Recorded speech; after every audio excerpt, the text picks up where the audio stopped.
สบายดีว้าเหล็กมือข้าวแพงขนาดซับนี้แหละกำลังตาหักตาแพงโมเมนต์ลูกได้ตาหักตาแพงแม่คนนี้FC เพิ่นว่าย่านแต่ผู้บ่าวน้องหลายคนโพดแล้วบ่สิมีผู้บ่าวมาด้วยซ้ำเปิดใจแล้วก็เฮาลงหักเข้าแล้วจะได้เข้าไปเปลี่ยนใจอีกผิดหวังอีกเนาะหอบ2หอบ3นี่ผิดหวังหอบ2คันเลือกได้ในตัวหน้าเนี่ยประมาณน้องว่างแบบประมาณแบบใดกันว่าผัวในอนาคตแบบรุ่นอ้ายหั่นนะทักทายสวัสดีสวัสดีพ่อแม่พี่น้องเบิร์ดสุขูสุคนพี่น้องเอ้ยเนาะมื่อนี้ก็ยินดีต้อนรับเข้าสู่ซองวิถีชีวิตชนบทลาวคือเก้าทุกคนเนาะมื่อนี้บอกไว้สิพาทุกคนนะไปเยี่ยมยามทำข่าวเซาดีนำกันทุกคนว่าเป็นจังไดอากาศหนาวแล้วเนาะแล้วก็การเป็นอยู่เป็นจังไดข้าวน้ำซัมบาเวิร์ดแล้วหรือยังเราเว้นจังไดกะฝากติดตามชมกันพี่น้องเดี๋ยวไปถามน้องกันเนาะไปเดี๋ยวไปกันเลยพี่น้องเอ้ยมาเอิ้นหาพอนี่แม่สาวหน่อยมาแล้วเนาะเอาสบายดีดูทั้งสองคนเอาสบายดีดูหอมสบายดีกี่ตะสบายดีว้าเหล็กมือข้าวแพงขนาดทุกคนเลยเนาะเล็บมือคนเด่นขี้ดินพี่น้องเอ้ยก็ขึ้นมาแต่ลิ้นขี้ดินบ่เอาบ่พอเอาบ่สติ๊กเพิ่มมาเลยอยากได้บ่พออยากเนาะโมโหเนาะหอมเอาเบิ้ลบอมปัวบ่ฮะเบิ้ลได้บ่เบิ้ลได้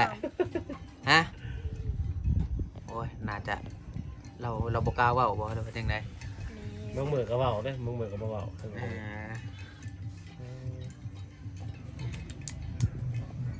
ทุกคนมื้อนี้นะได้เห็นทั้งแม่ทั้งลูกเนาะแต่บุ้มีพ่อเนาะและมะเมยบ่และมะเมยแม่เบิ้ลมาไอ้เบิ้ลเบิ้ลไอ้เอาเบิ้ลไปมีเจ้าอ้อนให้บอกโกยถามเพิ่นว่าสิเอาว่าอนาพอนะเพิ่นบ่ตอบเพิ่นโมโหวะเพิ่นยังบ่ฮู้ดอกมาตอนนั้นคือว่าถามหาเพาะอยู่ซั่นเอาเป็นเวลาเราเว้าเวลาเราบ่เว้าเป็นบางมือเนาะลักษณะแบบประเด็นน้ำมูเลยมูว่ามูยังไงก็อยากว่าคือกันเนาะเบิ่งหน้าตาแพงพี่น้องแม่หน้าตาก็เป็นตาหักตาแพงขนาดยังทุบ่นะตบมือบ่ได้กินนะบ่ขนมกินนะบ่จ้าเชิญกันได้กินแล้วหน้าหักเองเลยทุกคนเนาะซับนี้แหละกำลังตาหักตาแพงสองปีปลายเนาะตรงนี้เนาะโมเมนต์ลูกได้ตาหักตาแพงแม่คนนี้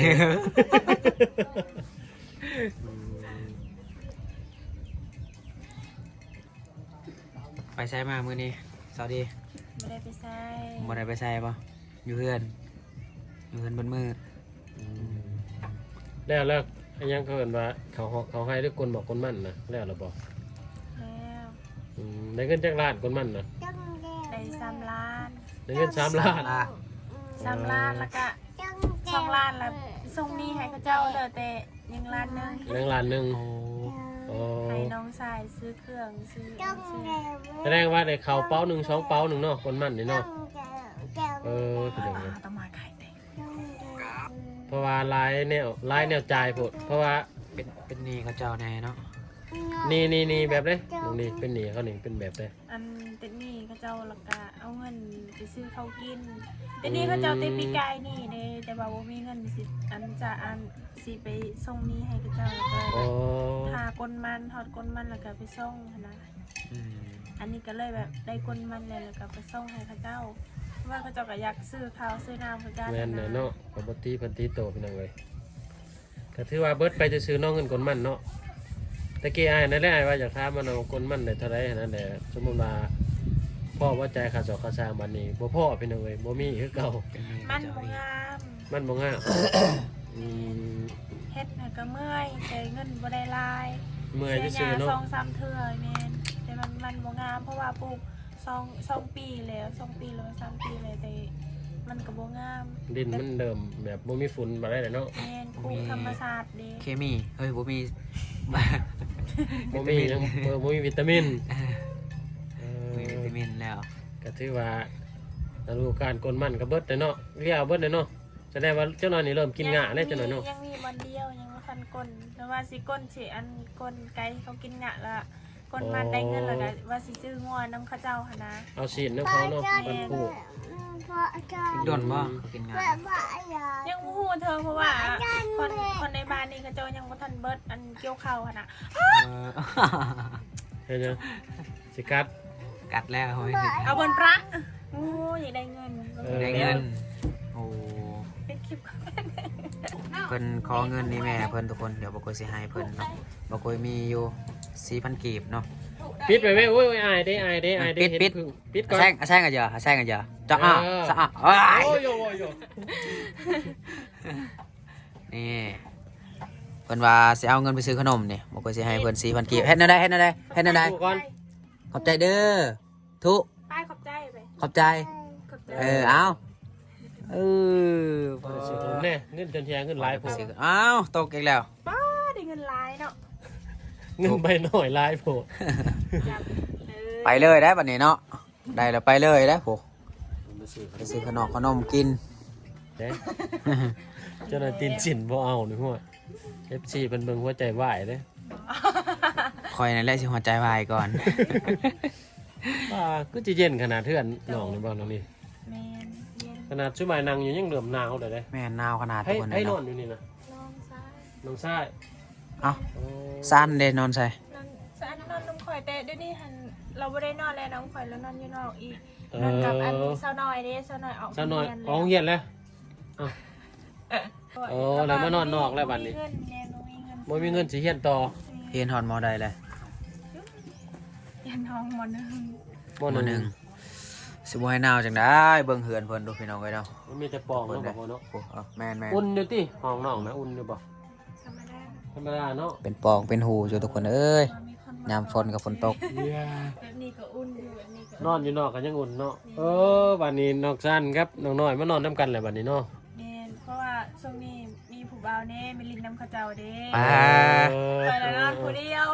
อากาศหนาวๆนี่มีผู้บ่าวมาลินอีกเนาะ แม่น คือสิคักได้มาลินยามหนาวนี่ เมื่ นะ อคืนนี้ก็มีผู้บ่าวแต่ว่าเขาเจ้าบ่ได้ลูก เขาเจะมาขอมาปลุกแล้วบ่ลุกแล้วก็เข้าเมื่อ ผู้บ่าวมา9 โมงเด้เขาว่าดึกแล้วอยากนอนที่แท้เราเขาเจ้าบ่อยากลูก บ่อยาก ถื ล อ ม ค น้ำ น เนาะ มารอแน่ แม่น ว่าถือใจ เรากับ ใช่ ผู้ฮู้คือกันเพราะว่าได้ยินแต่เสียงเขาเว้าหั่นนะว่าลูกแน่ผู้สาวเอ้ยได้ยินแต่จุสะอันว่าโอ้ยอยากนอนบ่อยากลุกเขาก็ลง โอ้ แม่นในยางกะมันหนาวในบ่พี่น้องหรือว่าจะได้เรื่องพอคนบ่ถือใจปานใด หนาว คนถือใจ12โมงก็ลุกก็บ่จัก หนาวนี่แฮงดีแล้วว่า ลุกและ เออ คนถึงใจเนาะ แสดงว่าผู้บ่าวมาน้ำซะหน่อยบ่ได้จะได้เนาะตะกี้น้องซานนอนอยู่นี่ผู้เดียวยังบ่มี ตะ บ่ กี้เราก็มีอยู่แต่แบบว่าเรานอนผู้เดียวเราก็ส่วนใหญ่เราบ่ได้ลุกขนาด ผู้บ่าวมา2คนเนาะส่วนหลายแม่นเขาจะมา2คนเด้อทุกคน มาผู้เดียวก็ญาติเนาะเส้นทางบ้านเจ้าเนาะบ่กล้ามาได้ โอ้ยแต่ว่าเขาหักเขาบ่ยานดอกเขาไปโลด ไกลจังได๋ก็มาอันบ่ แม่นส่วนใหญ่เคยเห็นหมู่ก็หมู่มีผู้เบาบ่เห็นแบบหมู่ผู้เบาหมู่เขาบ่ได้ไปกับหมู่ขนาดเขาไปผู้ มา เดียว แต่ ตลอด ผู้เดียวแล้วก็มาหับเอาผู้สาวอยู่นี่แล้วก็ไปบ่ แม่น ไปหายุงต่อ ก็ทักได้พี่น้องเอ้ยบ่าวสาวอยู่นี่เขาเจาะกันทักแต่ฮักไอ้ดีฮักแท้ฮักจริงนะ หนาว แต่หลัง ๆนี่ จาก เนาะ แต่หลังจากแต่งงานไปแล้วมันจะต่างอยู่ได้บาดนี่เลย ตา พี่น้องเอ้ย ตอนที่เป็นผู้บ่าวผู้สาวกันนี่ฮักแห้งแพงหลายเนาะ อืม วัดเป็นผัวเป็นเมียกันน่ะก็ เปลี่ยน ต่าง ใจ กันในดนึงอีก ในดวงในเต่านี่แห้งกระเต็กได้บาดนี่นะพี่น้องเอ้ยก็จังได๋ก็รอถามเบิ่งต่อไป ไผบ่มาจีบก็จังน้อยเพิ่นสิเอาผัวปะได้ไผมาก่อนผู้นั้นได้ได้ อืม ฉะนั้นมื้ออื่นค่อยเอาผัวเด้อ เปล่ามาจีบมาจองได้ บ่มีไผมักเลยไผสิมัก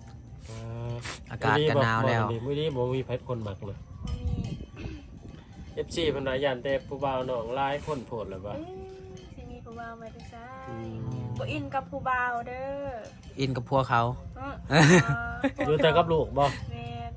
กะในใจก็คิดยังมีคือกันแต่ว่าจักมันเป็นอะไร มันนนแล้วเนาะ แม่นแบบคิดยังมีคือกันจะได้แบบไปมีแบบไปเปิดใจให้เขาเจ้าหั่นนะสุดท้าย อืม เปิดใจแล้วก็เฮาลงหักเขาแล้วจะได้เข้าไปเปลี่ยนใจอีกอยา ผิดหวังอีกเนาะ รอบ บ่อยาก 2รอบ3นี่ ผิดหวังรอบสอง แม่นเด้คือแบบนี้ก็โอเคอยู่แล้วว่าชีวิตแบบอยู่กับลูกกับหยังน่ะ ก็ธรรมดา ธรรมดาเนาะลักษณะแบบได้มีก็ได้บ่มีก็ได้บ่ แม่นถ้าแบบลูกสบายแล้วก็ลูกบ่ได้เจ็บบ่ได้ไข้แล้วก็เขาอยู่ได้ถ้าแบบ เวลาลูกบ่สบายนั่นแหละเมื่อยที่สุด เขาก็บ่คิดอยากกิน โอ้ เวลาลูกบ่สบาย อ๋อ แสดงว่าลูกแม่ลูกบ่สบายเนี่ยอยากได้คนมาซอยเนาะ มี เวลาเพิ่นบ่สบายก็โทรหาเบาไกลได้ อยู่ใกล้ๆนี่พี่น้องเอ้ย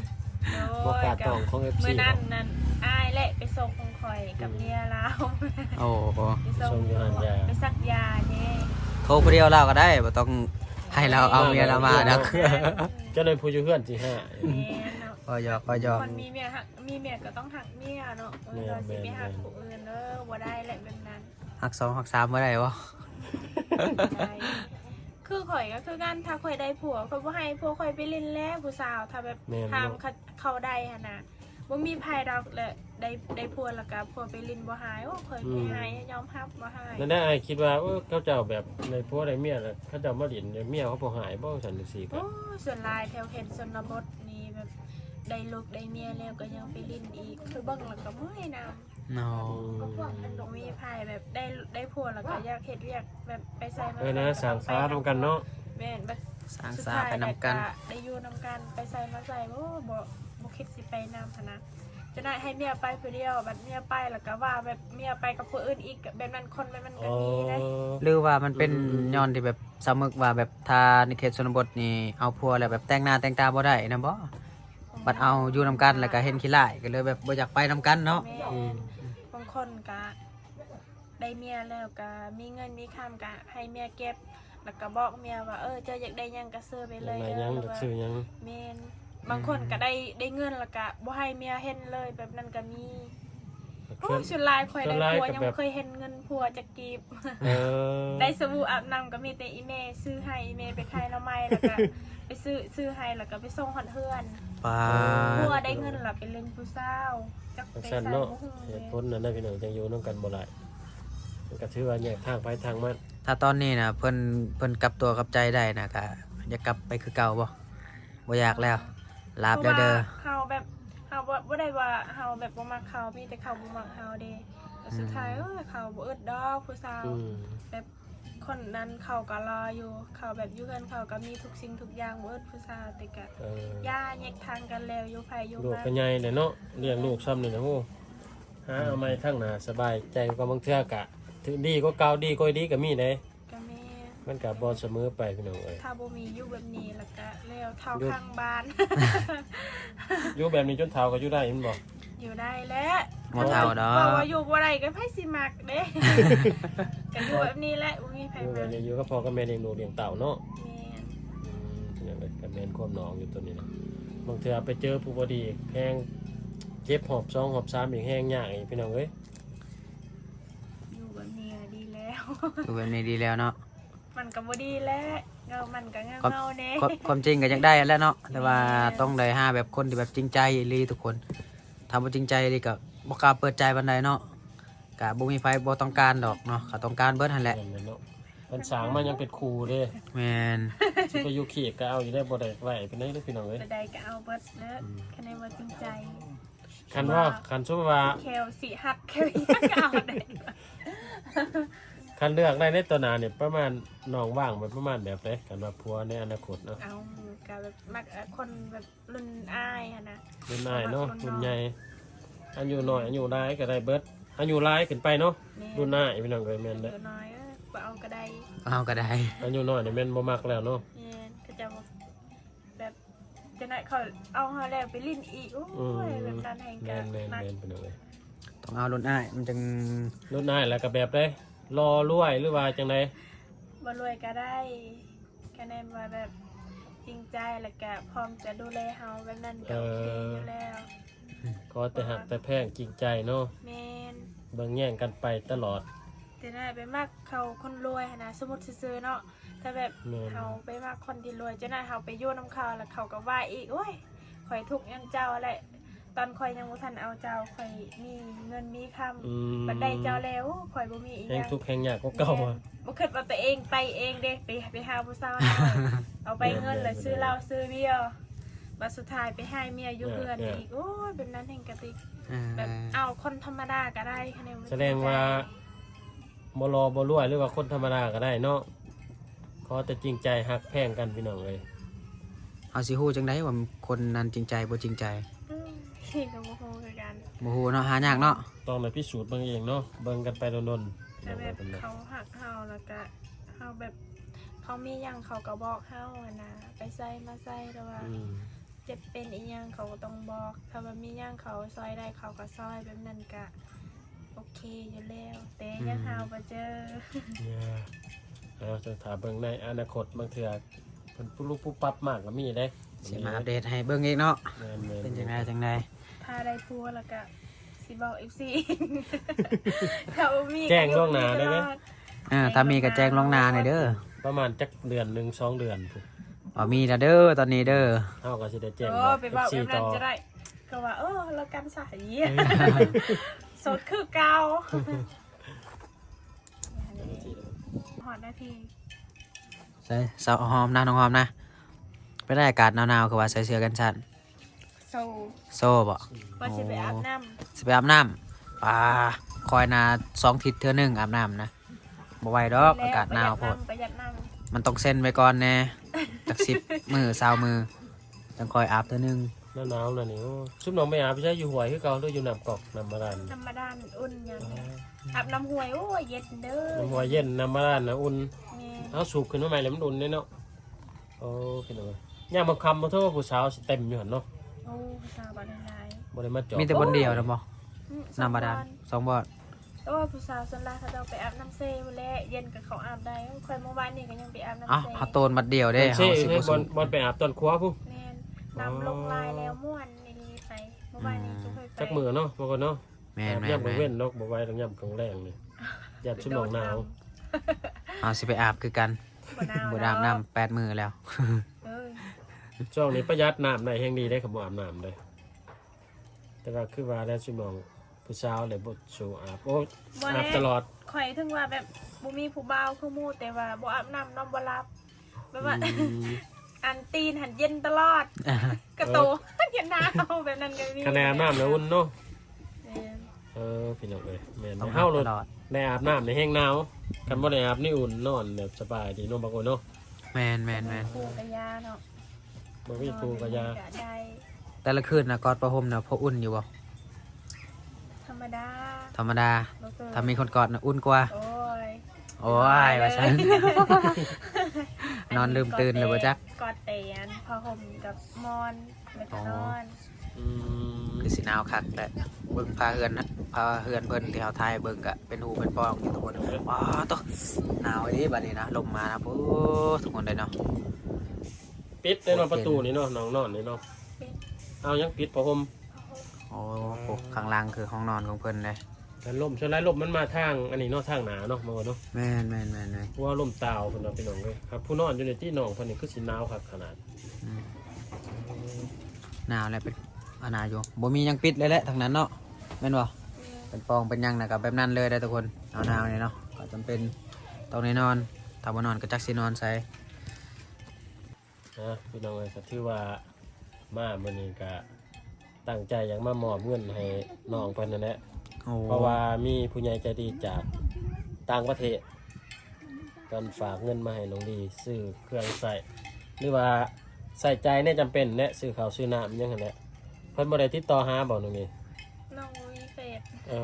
แต่ร่วมกันมื้อนั้นกับอ้ายแล้วก็แล้วเนาะ แม่ มือสันวันดีเนาะ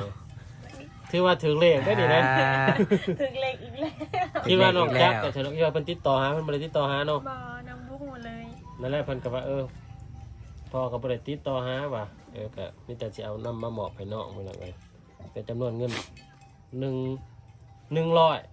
เหรียญบ่เคินบ่ 100 เคิน เหรียญแม่น